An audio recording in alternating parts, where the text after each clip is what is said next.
मी दिलीप चौधरी आपला धुळे न्यूजमध्ये आपले हार्दिक स्वागत करीत आहे। आता पहा आजचे ठळक घडामोडी। भव्य श्रीमद भागवत कथा ज्ञानयज्ञ सप्ताहाचा खगेंद्रजी महाराजांची आरती करून केला महाप्रसाद व भंडाऱ्याचे वाटप। महात्मा गांधी यांची 150वी जयंतीचे औचित्य साधून पंचायत राज काँग्रेसचे कार्यकर्ता यांनी घेतले चिंतन शिबिर। आता पहा आपल्या पडद्यावर सविस्तरपणे बातमीपत्र।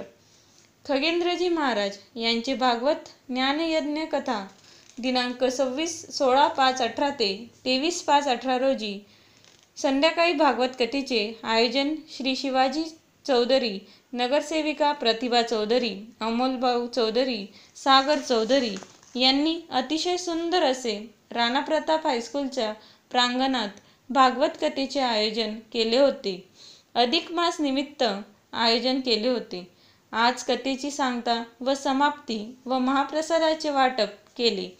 कथाकार हरिभक्त खगेंद्रजी महाराज यांनी संपूर्ण 7 दिवस अनमोल असे भागवत कथा सांगितली। सर्व भाविकांनी महाप्रसादाचा लाभ घेतला। शेवटी सागरभाऊ यांनी आभार मानून भागवत कथेची सांगता झाली।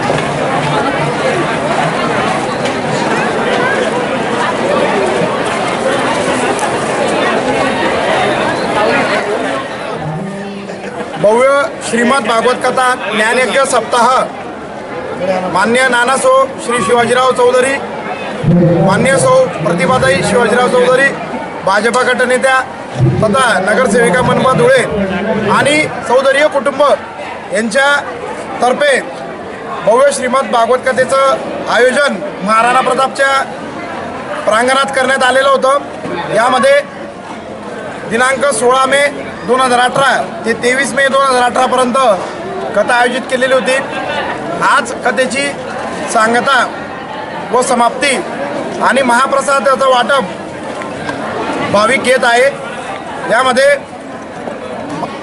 कथाकार हरिभक्तपरायण श्री खगेंद्रजी महाराज ब्राह्मणपुरीकर यांनी संपूर्ण 7 दिवस अनमोल असं प्रवचन आणि मार्गदर्शन या कथेसाठी येणाऱ्या भाविकांना केलेलं आहे। कथेसाठी अनेक मान्यवरांची सर्व क्षेत्रातील सांस्कृतिक, शैक्षणिक आणि राजकीय क्षेत्रातील मान्यवरांनी येथे भेट दिली, ग्रंथाचं दर्शन घेतलं, आदरणीय गुरुजींचं महाराजांचं आशीर्वाद घेतले। या भागवत कथा आयोजनामध्ये ज्या आमच्या सर्व मित्रपरिवार, नातेवाईक तसेच प्रभागातील सर्व नागरिक आणि स्नेहीजन मंडळी यांचं अनमोल सहकार्य आम्हाला लाभलं, त्या सर्वांचं आम्ही आभार मानतो। आणि जे भागवत कथेचं अतिशय उत्तमरित्या आयोजन व नियोजन केलं होतं, यामध्ये प्रभागातील नागरिकांचा उत्स्फूर्त प्रतिसाद मिळाला, यामुळे सर्वांचं मी आभार मानतो। धन्यवाद। जय श्रीकृष्ण। महात्मा गांधीजींच्या 150व्या जयंतीनिमित्त औचित्य साधून काँग्रेस कार्यकर्त्यांकडून नकाणे रोडवरील दुलारी गार्डन या ठिकाणी 2 दिवसांचे शिबिर आयोजित केले होते। पंचायती राज चिंतन शिबिरला धुळे, जळगाव, नाशिक, पंजाब संपूर्ण महाराष्ट्रातून या मेळाव्याला उपस्थित होते। माजी मंत्री हेमंत देशमुख, आमदार कुणाल पाटील, श्यामकांत सनेर, काशीराम पावरा, DS अहिरे, युवराज करंकाळ, डॉक्टर तुषार शेवाळे, गगनदीप, देवेंद्र पाटील, हर्षवर्धन सपकाळ आदी सर्व काँग्रेसचे कार्यकर्ते व पदाधिकारी उपस्थित होते। आणि एका झटक्यात 60 लाख लोकांपर्यंत ही प्रक्रिया गेली पाहिजे, ते स्वप्न भंगल्यामुळे आणि ती वस्तुस्थिती आणि तत्वसूत्र हे देशाच्या संसदेच्या एका सभागृहाने नामंजूर केल्यामुळे राजीव गांधींना आपण रडताना बघितलं। ते विधेयक पारित होऊ शकलं नाही। राजीव गांधींनी ताबडतोब ते विधेयक पारित न होता दुसऱ्याच दिवशी त्यांनी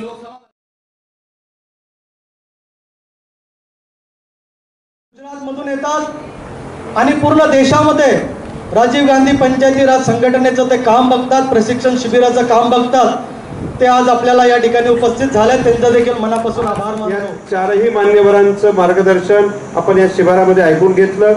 जाता जाता हर्षवर्धन सपकाळ साहेबांनी एक भूमिका आपल्याकडून मागितलेली आहे की काँग्रेस पक्षामध्येच एक स्वतंत्र यंत्रणा असली पाहिजे, की पंचायत राज संदर्भामध्ये एक सक्षमीकरण यावं म्हणून ग्रामसेवकांची संघटना असते, इतर सर्व कर्मचाऱ्यांच्या संघटना असतात, पण सरपंचांच्या आपल्या पक्षाच्या वतीने आपण संघटना चालवत नाही।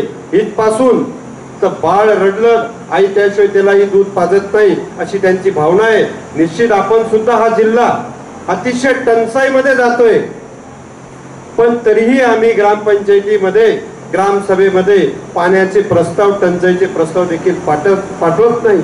अतिशय दुर्दैवाची बाब आहे आणि म्हणून आपल्याला पुन्हा एकदा जागृतीकडे, चला गावाकडे, हे जे महात्माजींचं धोरण होतं, जे ब्रीद होतं, त्या ब्रीदच्या माध्यमातून पुन्हा हे झोपलेले सरकारला उठवण्यासाठी पुन्हा एकदा ग्रामसभेचा आधार घेऊन निश्चितपणानं हे ग्रामसभेची चळवळ जे हर्षवर्धनजी सपकाळ साहेब असतील, मीनाक्षीजी नटराजन मॅडम असतील आणि हा त्यांचा जो ग्रुप या पद्धतीने काम करतो आहे, या पंचायती राजचं अतिशय महत्त्व अतिशय मोठं राहील आणि हे महत्त्व निश्चित आगामी काळामध्ये काँग्रेस पक्षाच्या संघटनेला किंवा काँग्रेस पक्षाचं जे सत्तेचं स्वप्न आहे त्यासाठी निश्चित एक पुढचं पाऊल या ठिकाणी ज्यांनी आपल्याला प्रबोधन केलं आणि त्याच्यातनं या संबंध उत्तर महाराष्ट्रातल्या आमच्या सगळ्या कार्यकर्त्यांना एक दिलासा दिला आणि त्याचबरोबर आम्हाला दिशा देखील दाखवण्याचा प्रयत्न अतिशय उत्तम प्रकारे हर्षवर्धनजींनी केला। त्यांचं भाषण म्हणजे एक चैतन्य, त्यांचं भाषण म्हणजे काँग्रेस पक्ष उभा करण्याचा उत्तम असं काम त्यांचं आणि त्यांच्या सगळ्या त्यांच्या मदतगारांच्या माध्यमातून केलं जातंय।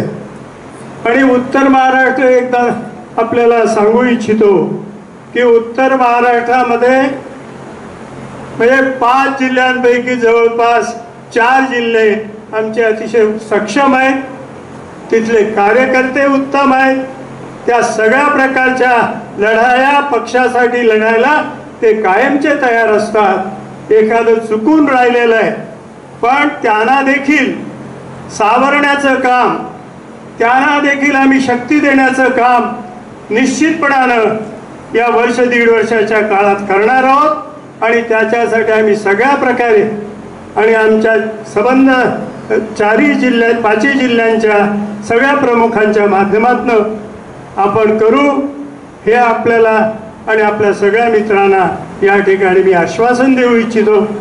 आणि आपण हे असंच काम चालू ठेवा, आपल्या कामातनं आम्हाला निश्चितप्रमाणे आपल्याकडनं खूप खूप गोष्टी मिळण्यासारख्या आहेत त्या आपण देत राहा। पारीतून 25 वर्ष झाले आणि त्याच्या निमित्तानं संपूर्ण भारतभर 73वी घटना दुरुस्ती विकेंद्रीकरणाचे अधिकार हे जनसामान्यापर्यंत पोहोचवत असताना 25 वर्षापूर्वी पाहिलं गेलेलं विकेंद्रीकरणाचं स्वप्न, महात्मा गांधींचं ग्रामस्वराज्याचं स्वप्न हे साकार करण्याच्या अनुषंगानं काँग्रेस पक्षाचा हा कॅडर कॅम्प या ठिकाणी आयोजित करण्यात आला होता। आमचे सहकारी मित्र आदरणीय कुणाल बाबा यांच्या पुढाकाराने संपूर्ण दक्षिण महाराष्ट्रातल्या लोकांशी बोलण्याची आणि आगामी या क्षेत्रामध्ये काम करण्याची रणनीती या ठिकाणी ही निश्चित केल्या गेली। केंद्रातलं राज्यातलं सरकार आणि विकेंद्रीकरणाच्या विरोधात त्यांनी चालवलेला एकंदरीत सर्व कार्यक्रम हा स्पष्टपणे जाणून येणाऱ्या काळात विकेंद्रीकरणाची लढाई आणि महात्मा गांधींचं राजीव गांधींचं स्वप्न साकार करण्याच्या अनुषंगानं पावलं उचलण्याचा निर्धार या 2 दिवसाच्या प्रशिक्षण शिबिराच्या अर्थानं माध्यमातून हा करण्यात आला। आता आजचे बातमीपत्र इथेच संपले। पुन्हा भेटूया पुढच्या बातमीपत्रात। तोपर्यंत नमस्कार।